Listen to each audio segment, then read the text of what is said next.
ഒരുപാട് ഭീകരവാദികൾ ബംഗ്ലാദേശിനകത്ത് നുഴഞ്ഞു കയറുന്നുണ്ട്. അമേരിക്ക ബംഗ്ലാദേശിനകത്ത് നുഴഞ്ഞു കയറാനായിട്ടുള്ള പല ശ്രമങ്ങളും നടത്തുന്നുണ്ട്.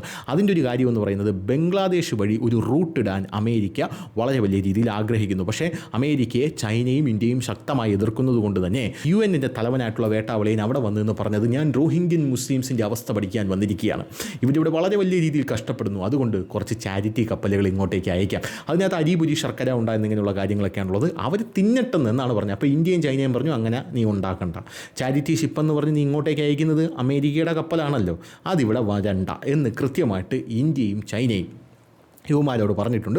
അതോടുകൂടി ആ പദ്ധതിയും പൊളിഞ്ഞുപോയി എന്നുള്ളതാണ്. അതിനിടയിൽ പാകിസ്ഥാനിൽ നടക്കുന്ന മറ്റൊരു സ്തുത്യാർഹമായിട്ടുള്ളൊരു കാര്യം, അഭിനന്ദനാർഹമായിട്ടുള്ളൊരു കാര്യം എന്ന് പറയുന്നത് ഈ മസൂദ് അസർ എന്ന് പറയുന്ന നമ്മുടെ ജെയ്ഷെ മുഹമ്മദ് ഭീകരനുണ്ടല്ലോ, അവൻ്റെ കുടുംബങ്ങളെയാണല്ലോ നമ്മൾ മൊത്തത്തിൽ തീർത്തത് ഈ ഓപ്പറേഷൻ സിന്ദൂറിൽ. അവൻ്റെ അനന്തരവൻ്റെ ഭാര്യ, അവരുടെ മക്കൾ, അങ്ങനെയുള്ള സകല എണ്ണത്തിനെ നമ്മൾ ബ്രഹ്മോസ് ഉപയോഗിച്ച് നമ്മൾ ഹ്യൂറിഫൈ ചെയ്തു എന്നുള്ളതാണ് മറ്റൊരു കാര്യമെന്ന് പറയുന്നത്.